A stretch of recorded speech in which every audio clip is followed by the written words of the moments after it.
And I feel like they might want to say things that are a little bit harsher, but they don't because they don't want to hurt your feelings. That's what it feels like to me. And this is the energy that of the person that you're dealing with. We have here the Five of Hearts, the Five of Cups, okay? You might be dealing with a heartbreaker. You might be dealing with someone who gets around, somebody who has a lot of options, somebody who is not looking for an emotional connection. And I know that, the first card is usually, the other person, or I'm sorry, you, but this is what I'm feeling. This is like somebody who's flirtatious, somebody who craves attention, somebody that might not see the value in the right things and in the right people. And then I also feel like for you, likewise, some of you, not all of you, but I feel like some of you, you could be going around breaking hearts. You could be going around messing with people and making promises with people that you have no intentions of following through. So I feel an element of somebody getting a taste of their own medicine. And I never wish that on people, but I just feel like the energy is so heavily laden in this card and also the next card, the Nine of Swords. Okay. The Nine of Swords is worries, anxiety, and guilt. Feeling very, very guilty about a situation. And so I feel like some of you might have been a little bit careless with people's emotions and people's feelings. And, it gets to the point where you meet the one that you really, really love.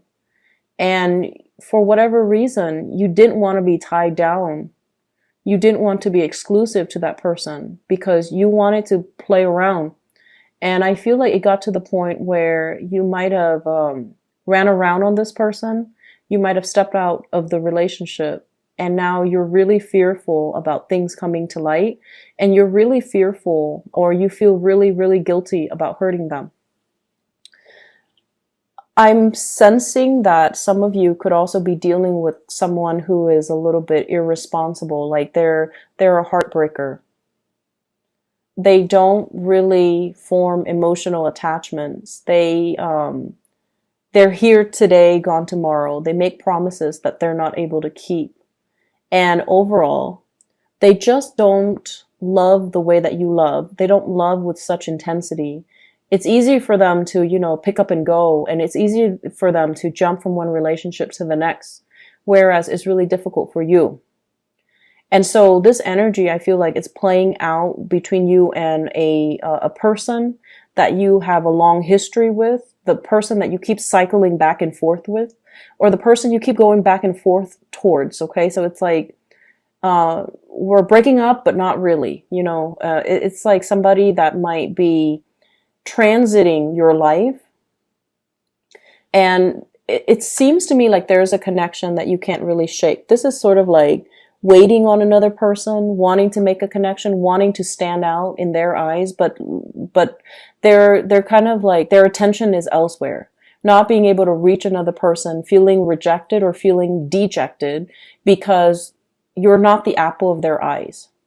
So I feel like this is your energy where you could be the person in the back that's walking away, or you could be the person in the front who is the heartbreaker.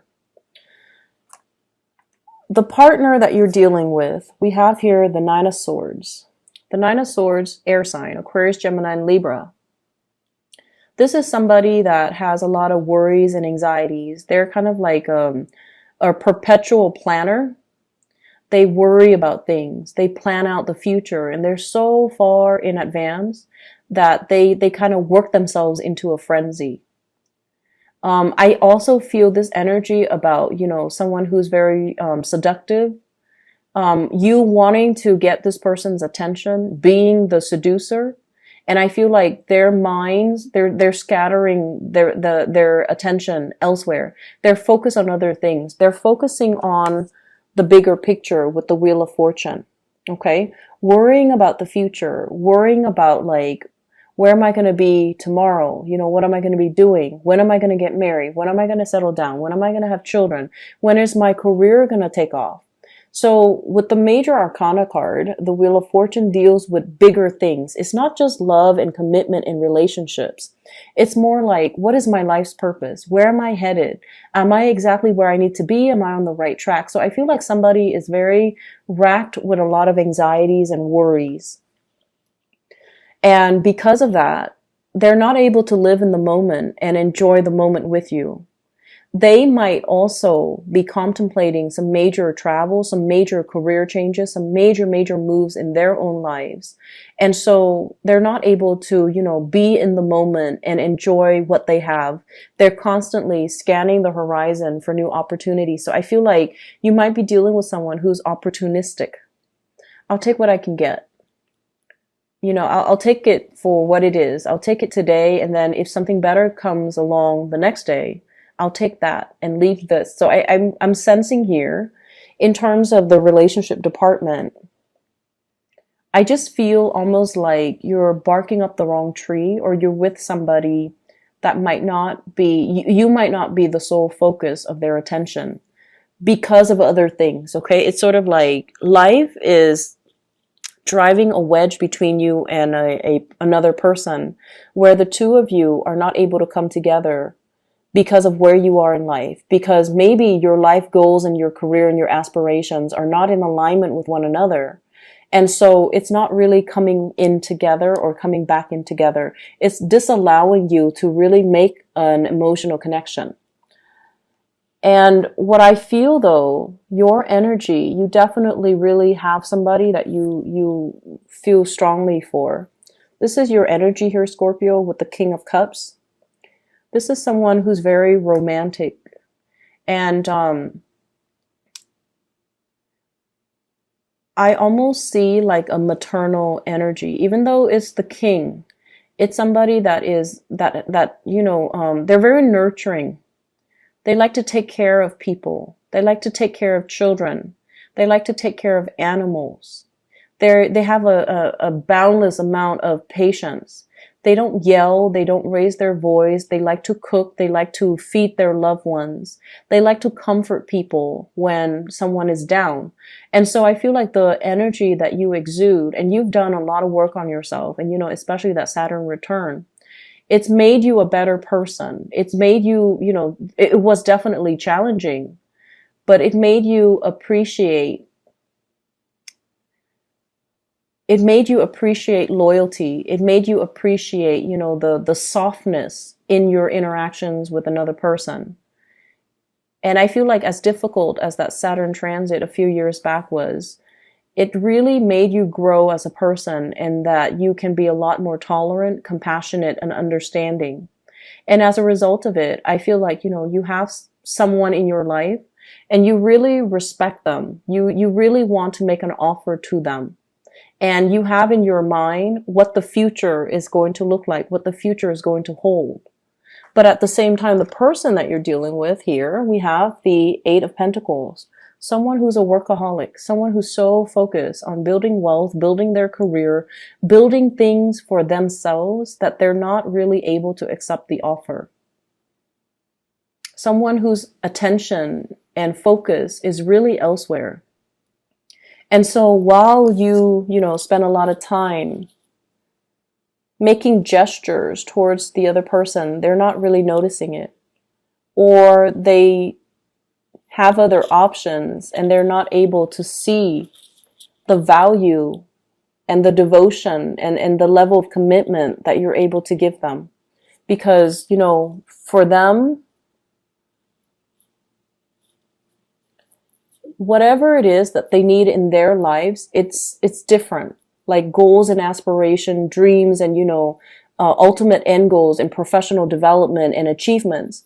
These are the things that they care about. They care about all the tangible things, and they're not looking at you with your full potential. So it's almost somebody who is not really interested in looking for love. Maybe they're like this, they want to have experiences. They're not looking for the great love or the grand love, and they might not see the value in the right things. So you're kind of barking up the wrong tree. You're kind of barking up the wrong tree with this person. I feel like for those of you who are single, you're really looking for love. You're really looking for that emotional connection with another human being. And you might, gravitate towards the first thing that sticks. And you're not being discriminate. And you're not really looking at things from the other person's perspective. And you're not really assessing what is it that they need? What kind of a person are they? And, if I care about them, if I love them, what can I offer that they will accept? What can I offer that they will love? So I feel like you're very fixed in your ideas of what love means to you. And you kind of give that because you think that's what everybody needs, rather than assessing what the other person needs and then offering them what they need. And so I feel like there's a mismatch in values.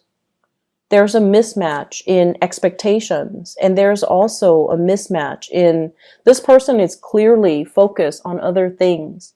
And I feel like you're not really seeing that for whatever reason. If you're dealing with someone like this, they're not a relationship. They're not looking for a relationship. They're just not looking for a relationship. They're going to go around breaking hearts. They're going to go around experiment. And, their love is just not really their primary agenda. They're focusing on themselves. They're focusing on their own lives. They're focusing on their career, trying to make some big major strides, trying to build up their financial foundation. And they're trying to, get their life in order so that they can feel proud of their accomplishments and their achievements. Love is really not on their radar. And because of that, they're not really seeing you for your true value. If that's the case, you're better off giving your love to somebody else. We have the Wheel of Fortune in the center of the spread, and it's wedged in between, two cards that might be difficult. And so what I feel is this might not be the right timing if you are clearly in love with this person. I feel like, it has the potential to come around, or it's coming around already. And it's kind of a good opportunity for you to open your eyes and maybe see it for what it is, okay? The Wheel of Fortune deals with the bigger picture. And it usually deals with more like karmic connections, misconnections, as well as opportunities for us to relinquish control and kind of let go as to situations and people that are no longer good for us. So I feel like there are some things that you kind of need to face. It's like waking up and, smelling that coffee and getting out of your head, out of your own expectations of how a situation should be, when all the signs are there. All the signs are pointing you in the same direction. And they're telling you like what you're assessing or what you're feeling is not really the reality.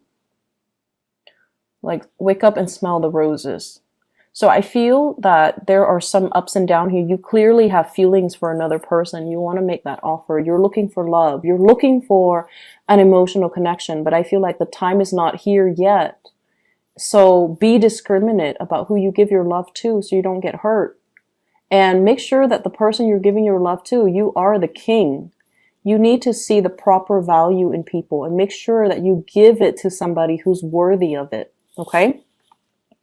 Other areas of your life, you have some really good things. Financial abundance that's coming through. After much struggle, after a lot of dedication and just, perseverance. We have here the Wish card. We have the Nine of Cups. And so I feel like, financial abundance is on the offing for you. I see a lot of people getting their names out there. I see a win as well with the Sun card. This is, getting recognition, getting proper career accolades and reception. And I feel like in your professional life, many of you are taking the proper steps to get your career on track, to build up your financial foundation, to save up for a rainy day. Some of you are seeing like a financial advisor to sort out your retirement, to sort out your 401k, to sort out, you know, your taxes as well, is what I'm getting. And then I also feel like for some of you, there are talks here from financial consultant or from the numbers and the figures that you're looking at with another person. And I see like the message, early retirement. So they look at you and they're like, well, guess what? You qualify for early retirement. So you can retire a lot sooner than you expected. So I feel like you're seeking somebody's advice, or you're seeking some experts in their field, just so that you can get, you know, clear, logical, and correct advice. If in the past you've been kind of listening to hearsay, listening to, you know, people around you as to how to do things, I feel like this is the week where you're like, no, I did my whole listening, but I'm not getting the proper, you know, advice. You're consulting an expert. And the expert shows up here, King of Wands. This is somebody that is very knowledgeable. They have a lot of advice to give. They're very educated. They have multiple degrees under their belt. And they're going to show you how to achieve financial success, how to achieve, you know, professional success, how to retire early, how to really enjoy your time and your youth so that you don't have to worry about financial issues. Okay? On a lighter note, I definitely feel like there's conflict. 5 of Wands. Conflict between you and another person. It could be an air sign, Aquarius, Gemini, and Libra. It could be a romantic partner or just another partner. But what it is like the two of you are hail from different walks of life. Okay, so like it's the person fighting a tree. There's no common ground here. There's no commonality. There's no common understanding. There isn't a consensus or an agreement as to how we should do things. One person wants it one way, the other person wants it another way. And a lot of the time, Scorpios, you're not always, you know, you're not confrontational, and you're not a sign that seeks conflict just to have conflict. But I do feel when you see things a very specific way, and the other person is like, has a different worldview than you will defend your beliefs. But I feel like what you're espousing is not appropriate because you're fighting with a tree. It's like you're different species, different worldview, different upbringing, and it creates a different animal altogether. And so this is a week to really count your blessings and focus on areas that are moving along really smoothly. And whenever something is not moving the way that you want, when you find yourself coming up against a brick wall, it's kind of a clear indicator from the universe that maybe it's not the right track for you. Maybe you can revisit it later, but not right now. So don't go dumping all your energy into a very contentious situation where you don't see eye to eye with another person. Focus on other things. Focus on other areas of your life that has a clear resolution, that flows smoothly, rather than scattering your energy towards, you know, dead ends, okay?